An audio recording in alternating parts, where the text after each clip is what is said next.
I'm Rob Licuria, Senior Editor at Gold Derby, here with Emmy-winning Silo creator and showrunner Graham Yost. Graham, I have a question about Silo first up. Is this gargantuan, subterranean, post-apocalyptic Silo city, do you think that's the most pivotal character on the show? Because I feel it kind of is. Yes, in many ways it is. And finding Gavin Boquette, who is our production designer, was a piece of casting, right? Finding the right person who could come up with something. There was artwork done for the books, and there's a sort of a graphic novel version of at least of Wool, which I read, and it was quite good. But Gavin stayed away from that, came up with his own designs. We knew that we wanted that central shaft to be an awe-inspiring sight. It's sort of an odd, sort of almost like a cathedral, but something else. I don't know. And he just came up with a great design. So It is an awe-inspiring sight. I love the detail. I love how it feels quite domestic as well as otherworldly. And so I was pretty much invested from the get-go, and I haven't read Wool or Hugh Howey's novels. So it's really nice for me to just kind of dive in and then be on the edge of my seat until episode 10. And now, of course, waiting for all of you to hurry up and finish season 2. right. So going back to the beginning, you brought on Oscar-nominated director Morton Tilden to take the director's reins on the show's London set for the first 3 episodes. Talk me through what you most valued about bringing him on and why you wanted to work with him on the project. Well, I think just he's a director of great. He's got a great sense of humor, and as well as he can do action and weird stuff, and it's a slightly weird world. He, one of his films, Headhunters, a Norwegian film, is just gonzo, and I loved it. And it was just okay. So he's going to go for some things.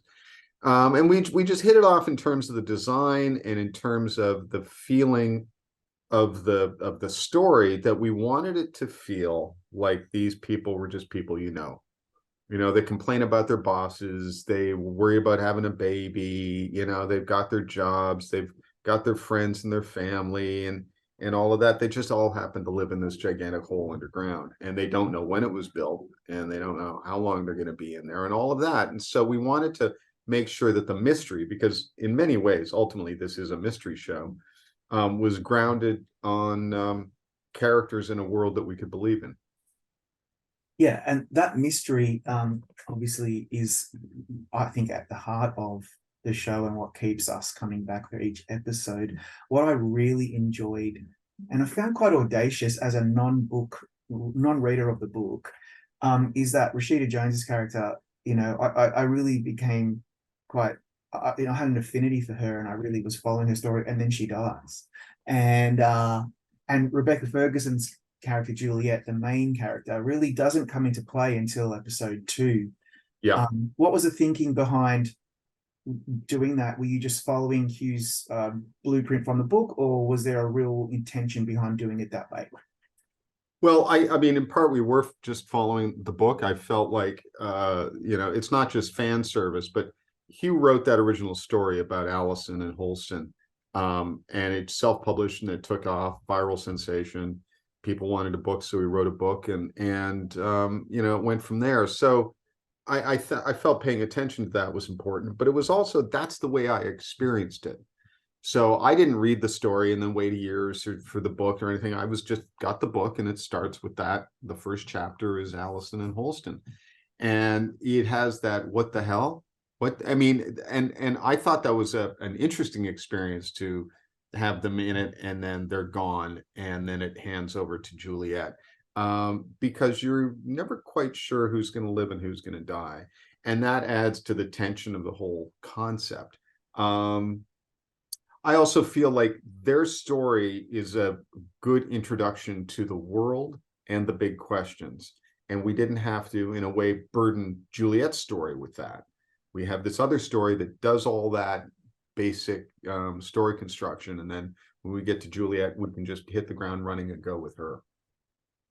I really enjoyed how in this civilization, what remains of civilization is literally and figuratively siloed from knowing about human history, so that the real power is information, and who has it and who doesn't. Yeah. Did it occur to you? I'm sure it did, that how prescient and relevant that is to our current society, given that we are struggling with truth and misinformation. Well, Hugh will say that Hugh's lived this sort of wild buccaneer life for delivering boats around the world and having his own ship and sailing around. And he talks about sailing into Havana Harbor and seeing a city that looked to him entirely different from the city that he'd been told about in Western media. And he was just taken by how much, when we get information through screens, we're just getting one filter on it, and then to see reality is something else. And his big trick of the sort of the double spin on that in the books really caught me. But yeah, what is truth? What is fake news? What is real news? All of that stuff, we're struggling with that. And now, my writers, the guild I belong to, the Writers Guild, and now the Screen Actors Guild, our big fight was with controlling AI in our line of work. And a friend sent me a funny letter today, an email, and then at the end said, yeah, he had AI write it. And I was like, oh my God, because it was good. It was good. Anyway, so what is real? What isn't? Who controls the knowledge? And then the big thing for me is why. Why is this happening? Why are they living underground? And that kept me going through the 3 books. Yeah, me too. And one thing, Robert, about the books, and I've said this sitting next to Hugh when we were doing interviews for the launch of the series, I would look at him and I would look at the camera and I would say, buy the books, but don't read them until the entire television series is over, because we're going to veer in some ways and stay close in others. But mostly we want to get the fun of revealing the answers to the mysteries. Yeah, 100%. I'm not going to read the books. A friend of mine has read them and he's like, oh, so this is how season 2 is going to start. I'm like, no, don't speak. On the Reddit forum, it says, this Reddit is only for people who have watched just the TV show. If you have read the books, you cannot comment. Go somewhere else. No, exactly. Because this is the journey, and I'm sure, I have no idea what's going to happen, although I have my own theories. But what really blew me away, spoiler alert, if you haven't watched the show, go away, come back later. What blew me away was the revelation at the end of season 1 that although there are so many lies, misinformation, surveillance, and all that stuff, and control, authoritarianism, they were telling the truth that the outside world is toxic and barren. And so now I'm dying to know more. So what did you think of that reveal when you first, digested this story and then made it on the screen? Okay, so now I'm talking back about the books, which is you find out when Holston goes out that because he takes off his helmet and he sees, oh my God, it is just a dead world, and then he dies. And it was someone at Apple, and I believe it was Max Aronson, he and Erica Bello are the 2 executives I deal with, who said, what if you didn't reveal that to the end of the season? And we thought, you know what? I think you're right. Now, there's a reveal upon reveal upon reveal at the end of the season. First of all, the reveal that the display is a lie, but it's the display in the helmet that's the lie.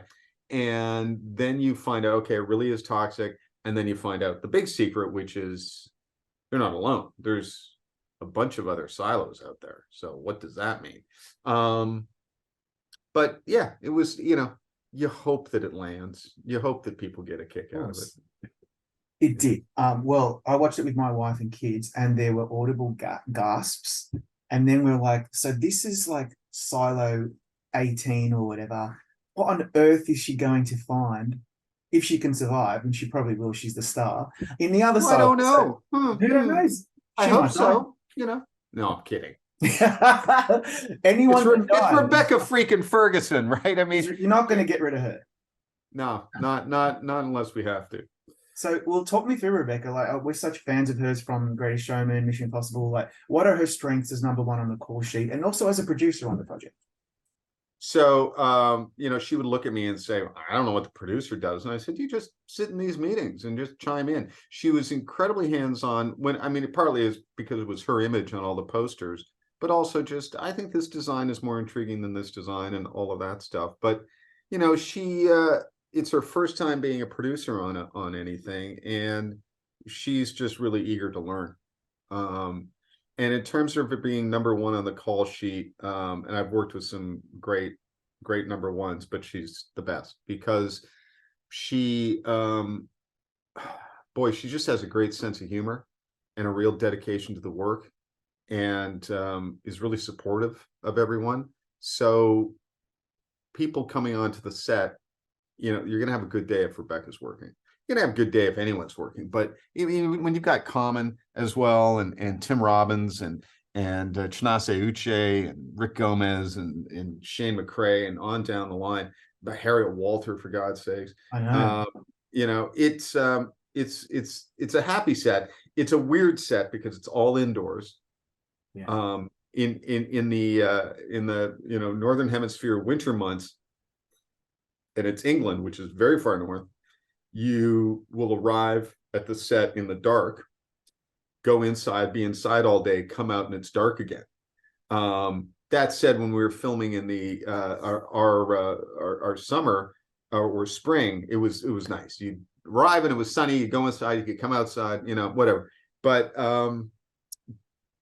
you know, you don't have to worry about rain, you don't have to worry about wind, you don't have to worry about losing the light or not losing the dark. It's just, you're on the stage and you get it done, and it's a bit of a commute, but it's a nice life. You know, what's really interesting to me is I hear you talking about working on the show as you would. This was a production, but I found this silo, the design, Daniel Rackwerger's beautiful visual effects, Oh, the visual the effects that music Daniel by did, Leo yeah. Morrison, all of it. I found it so compelling and so immersive that I'm imagining you're all filming in a silo. Like I find it very hard to separate. Well, you know, I do say, listen, Apple's a $3 trillion company. They just dug the whole silo, but they didn't. You know, I we wouldn't just believe you. no, what you will find is shootings, and I've not done it. I'm the writer who's just sitting in an office, and I'll come in and stand by the monitors. But people in scenes where it's walk and talks on the stairs, it's exhausting for all the crew walking up, and then you get all the extras, they got to walk up and then go down and reset, and everyone's got to go back to their first positions and come down or go up, and they get their steps in. Oh, I can imagine. It sounds great. But Graham, I want to give credit where it's due, because although this show is spectacular and I'm so interested and compelled, it contemplates big existential ideas through this retro-futuristic lens. There's a real thoughtfulness to your eye for detail on the emotional character moments that are intimate, domestic, and universal. And so was it difficult, as you know, the creator, showrunner, head writer, to find space for character and nuance when you're setting up the grand conceptual themes of the show? Well, I mean, the secret to that is hiring great writers. And I've been working with Fred Golan for, you know, over 20 years, and you know, Rami Obishan, and just on down the line, Jess Blair, Eric Avellino. Ingrid Escajeda in the first season. And then there are other people, because we've had to write the second season, gotten to write the second season, who have come in, and everyone is into it, right? There's Sal Calleros, someone I worked with on Sneaky Pete. You just, they get into it, and it's fun to pitch. And the big thing is always, can we go deeper? And just being careful, it's like, well, wait a second. Let's remember what just happened. This person might be feeling, I mean, it's just basic writing. It's just attention to that stuff. What does this character want? What happens if they don't get it? What happens if they do get it? But also trying to get to the emotional stuff because everyone on this show, first of all, everyone in the story has suffered a trauma, which is they're living in a freaking silo underground, right? There's a line upcoming, which is, no one has walked in a straight line for more than 100 feet in their entire lives, you know. And it's like, yeah, there's a problem there, and it's generational trauma on the other hand, they've all got jobs, they've all got health care, they've got friends and family, There's essentially no sexism. There's no racism because it's all been forgotten. And so, but it's still a tough slog. Anyway, we try and dig into that stuff and think about it from all angles and spend time with it. And you know, sometimes it takes us a while. You know, let's say we get 22 weeks or 23 weeks to write a season.